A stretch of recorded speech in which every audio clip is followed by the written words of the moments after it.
Marcus is 33 years old. He makes $92,000 a year. 6 weeks ago, he opened his banking app on a Tuesday morning while waiting for his coffee at the local cafe. And for the first time, he saw a number in his account that started with a 1 and had 5 zeros trailing it. $100,312. He didn't cheer. He didn't call anyone. He just stared at the number. For 11 minutes, he sat there quietly, refreshing the app, as if checking could somehow make the figure more real. Then he felt something unexpected. Hesitation, a subtle paralysis, because hitting $100,000 wasn't just a milestone, it was a turning point. And now he had to do something with it. Around him, the noise had already begun. His coworker had whispered about crypto tokens. His father suggested buying rental property, citing stories of how it built wealth across generations. And on social media, an endless stream of financial influencers was promising instant fortune through options trading, or the next AI revolution.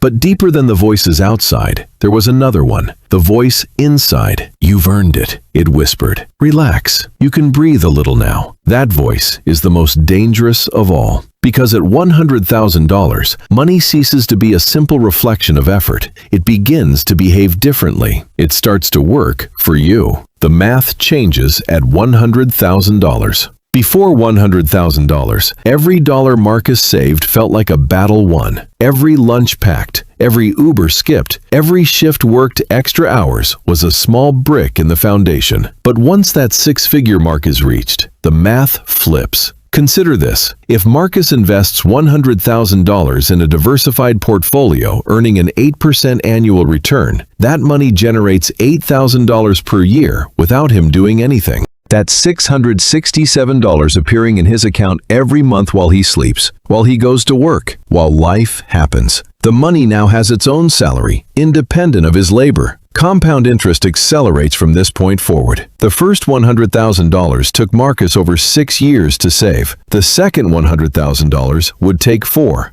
The third 3. By the time he hits $500,000, his portfolio will be generating $40,000 annually on its own, half his current income. The system is no longer linear. It is compounding. It is momentum. But there are pitfalls, and most people fall into them without even realizing it. 3 critical mistakes most people make. Mistake 1. The safe account trap. Marcus, wary of market risk, might park his $100,000 in a standard savings account. Safe, protected, earning $30 or $40 a month in interest. But history tells a different story. Inflation averages around 3% annually. That same $100,000 loses $2,000 to $3,000 in real purchasing power each year. 10 years later, what looked safe is quietly eroded. Meanwhile, that same $100,000 invested in a simple S&P 500 index fund could have grown to roughly $260,000 over the decade. Safety, in this sense, is the slowest form of loss.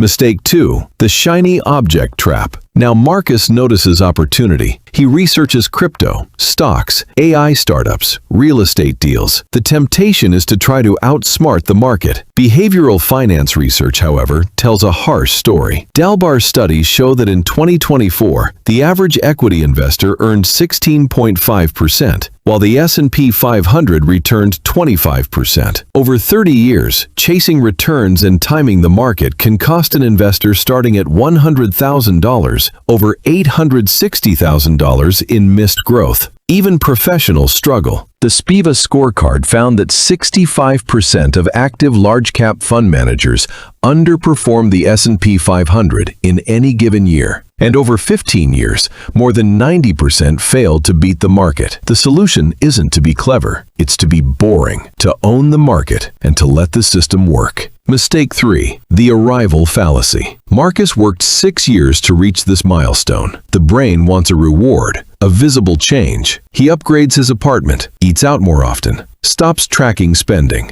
This is the arrival fallacy, the illusion that reaching a goal automatically brings lasting satisfaction. Psychologists at Harvard describe it as a reset of happiness baseline. Expenses expand to meet newfound wealth. Discipline erodes. the $100,000 stops growing. 5 years later, Marcus may only have $130,000. Hard-earned growth evaporated, not because he spent recklessly, but because he treated a starting line as a finish line. A framework to turn $100,000 into real wealth. The path forward is structured, sequential, and disciplined. Each step compounds not just dollars, but decisions. Step 1. Lock in the foundation. Before investing, Marcus secures 3 to 6 months of living expenses in a high-yield savings account. For an average household spending $6,500 per month, that's $20,000 to $40,000. Not pennies in a traditional account, but earning 4% APY, keeping liquidity while preserving capital. Step 2. Capture employer benefits. If Marcus has a 401k match, he claims it fully. A 50% match is a guaranteed 50% return on the contribution.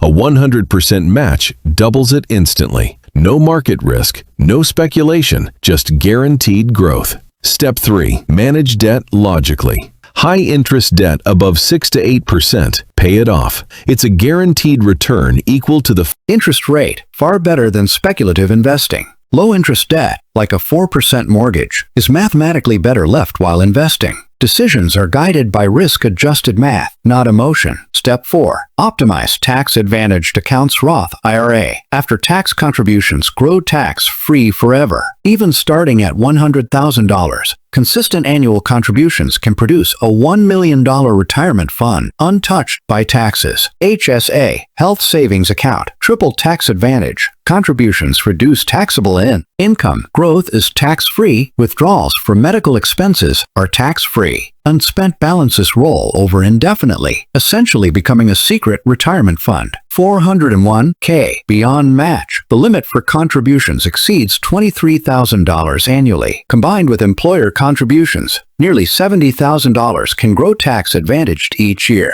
Step 5. Invest in low-cost, diversified funds. Marcus allocates remaining funds into 3 core funds: a total U.S. stock market index fund, a total international stock market index fund, a total international stock market index, and a broad bond fund. Together, they cover over 22,000 securities worldwide at an annual cost of just 0.04%. This simplicity outperforms most active fund managers over decades. No chasing trends, no emotional trading, just owning the market quietly and efficiently. Optional path. Real estate strategy. If Marcus wants real estate, he approaches it strategically. House hacking. Buy a duplex, live in one unit, rent the other. On a $400,000 property with $14,000 down, rental income covers most mortgage costs. He builds equity while his portfolio continues to compound elsewhere. Rights. For liquid real estate exposure without the headaches. A REIT like VNQ provides diversification, dividends, and liquidity. The identity shift of a wealth builder at $100,000. Marcus no longer needs to be smarter, faster, or luckier. He needs to be consistent, disciplined, and boring. Automate contributions. Ignore noise. Stay in the game, because the magic is no longer in the grind. It's in letting the system do the heavy lifting. The second $100,000 arrives faster than the first, the third faster than the second, and by $500,000, the portfolio generates half his annual salary without any extra effort. By $1 million, it produces his entire income. Closing reflection. Marcus's moment in the cafe was not an end. It was a beginning, not of excitement, but of quiet, relentless momentum. At $100,000, the work you've done is no longer measured in dollars saved. It's measured in decisions made correctly over time without fanfare. And when you finally understand that, the number in your bank account ceases to be just a number. It becomes a force that works while you sleep. For Marcus, and for anyone who reaches this milestone, that realization is everything.